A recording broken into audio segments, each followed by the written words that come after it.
Alors, il existe plusieurs sortes de protocoles. D'un côté, il y a d'abord les protocoles pluriprofessionnels, qui sont bien connus des maisons de santé. De l'autre, il y a les protocoles de coopération, qui impliquent une délégation de tâches. Alors, on va commencer par les protocoles pluriprofessionnels. Qu'est-ce que c'est? Eh bien, dans le cas des protocoles pluriprofessionnels, il n'y a pas de délégation de tâches du médecin vers un paramédical. Il s'agit plutôt de la formalisation d'une organisation de prise en charge pluriprofessionnelle, chacun restant dans ses compétences métiers. Chaque année, la maison de santé signataire de l'ACI, l'accord cadre interprofessionnel, doit développer au moins un protocole pluriprofessionnel qui fait intervenir au moins 2 professions de santé différentes. Ces protocoles sont rémunérés collectivement à la maison de santé par l'assurance maladie. Maintenant, on va passer au protocole de coopération. Qu'est-ce que ça veut dire, ce protocole de coopération? Eh bien, leur principe, c'est la délégation de tâches d'un ou plusieurs médecins vers des professionnels de santé paramédicaux. Les médecins sont les délégants, les paramédicaux sont les délégués. Mais le médecin conserve toujours un rôle de supervision et de recours. Eux aussi, ils sont mis en œuvre par des équipes en exercice coordonné en ville. Pour les professionnels de santé, ce protocole de coopération, il a plusieurs avantages. D'abord, dégager du temps médical aux médecins, en leur permettant de se concentrer sur des activités dans lesquelles leur plus-value est la plus grande. Pour les professionnels paramédicaux, ça encourage le développement de nouvelles compétences. Pour l'usager, ce protocole de coopération, s'il est réalisé dans une équipe structurée et coordonnée, comme une maison de santé, c'est la garantie d'un accès aux soins plus rapide avec le même degré de sécurité en toute confiance.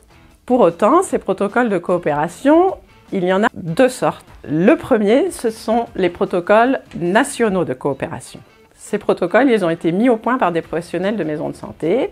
Ils ont donné lieu à un accord de la Haute Autorité de Santé, la HAS, puis du ministère pour autorisation par arrêté, puis de l'assurance maladie pour leur financement. Donc il peut s'agir de coopération entre médecins et infirmiers ou pharmaciens pour diagnostiquer et traiter une cystite par exemple, et d'autres symptômes listés par la HAS. Il existe aussi 2 protocoles de coopération entre médecins et kinés pour la prise en charge de l'entorse simple et de la lombalgie aiguë. Ça, c'était le premier type de protocole de coopération. Le deuxième type, c'est les protocoles de coopération locaux.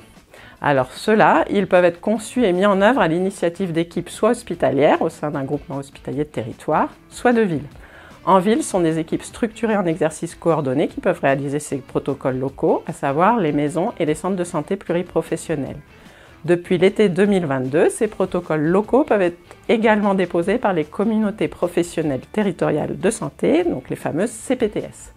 La thématique de ces protocoles locaux, elle est libre et elle répond à un besoin identifié par l'équipe. Il peut s'agir d'une adaptation d'un protocole national. Une fois le protocole formalisé, la démarche est censée être simple car il suffit d'adresser une déclaration de mise en œuvre à l'Agence régionale de santé qui finance ces protocoles via le Fonds d'intervention régional, le FIR. La réussite de ces protocoles de coopération locaux et la sécurité du patient impliquent l'existence d'une équipe structurée, un système d'information partagé et bien sûr une formation du ou des paramédicaux délégués par le ou les médecins délégants. C'est pourquoi Avec Santé recommande qu'en ville, ces protocoles soient mis en œuvre uniquement dans des équipes structurées, donc en maison et en centre de santé pluriprofessionnels. Pour Avec Santé, il pourrait être également conduit par des équipes de soins primaires dont les membres auraient conventionné entre eux et avec l'ARS pour utiliser de tels protocoles.